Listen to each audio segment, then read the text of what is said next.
Okay, we're back on page 1. So where we want to go is the very, very bottom block down here. Now look at this.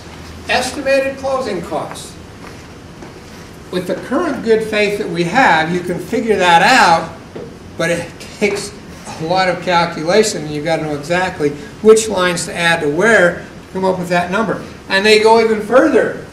Estimated cash to close.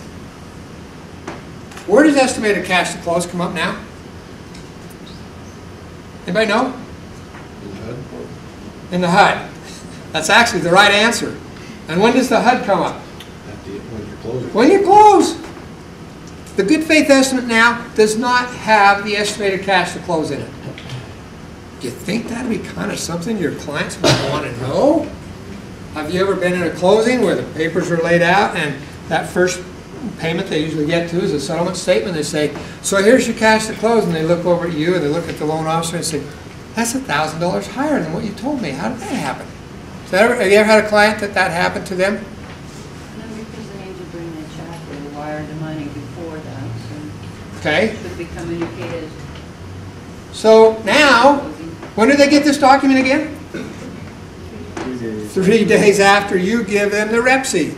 They now know right from the get-go how much cash to close.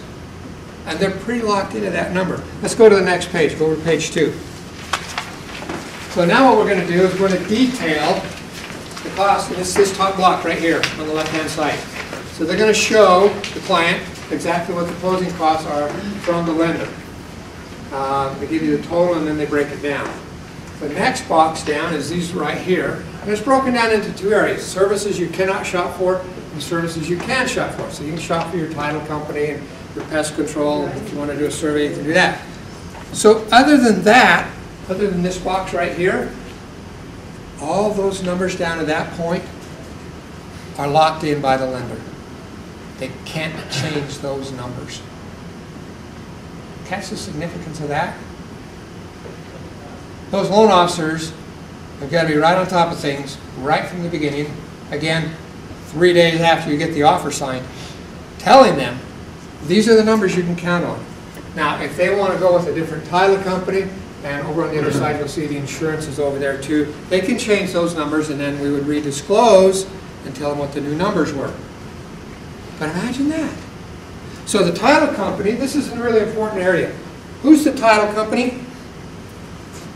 Who usually determines the title company?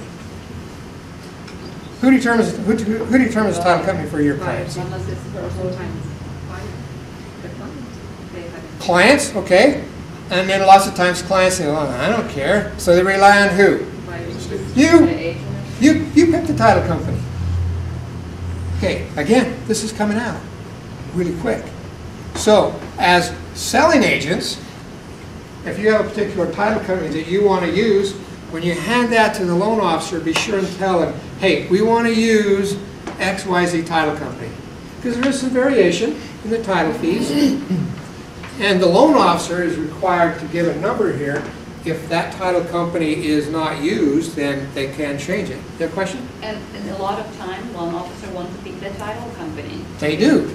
Because they work with them and they trust them. They do.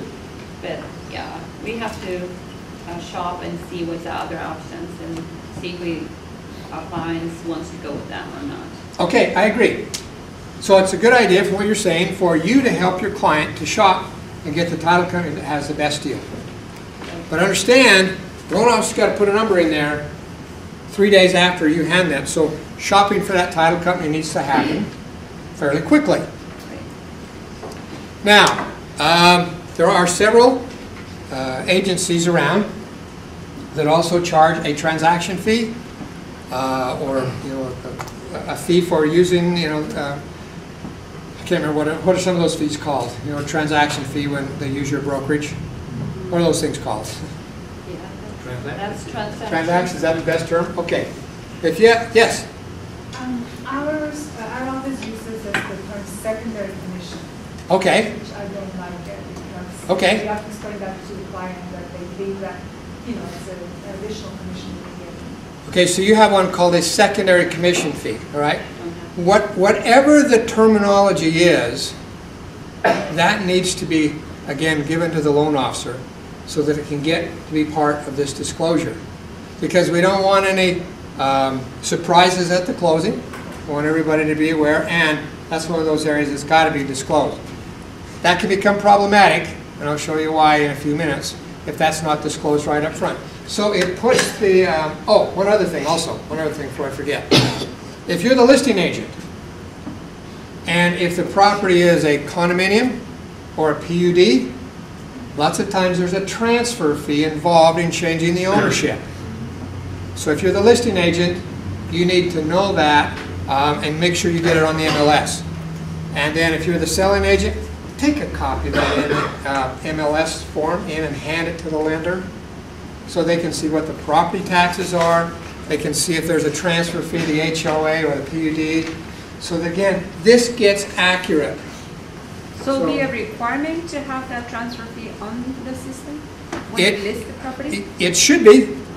Yeah, it should be on there because it's a full disclosure of everything that's happening. And as you'll see, we're going to come up with that cash to close number. So we want this to be accurate, as accurate as we can. Yes? Or HOA payment fees. Yeah, sometimes there's a couple of months upfront HOA fee payments. So get all that information into the loan officer when you hand that to them.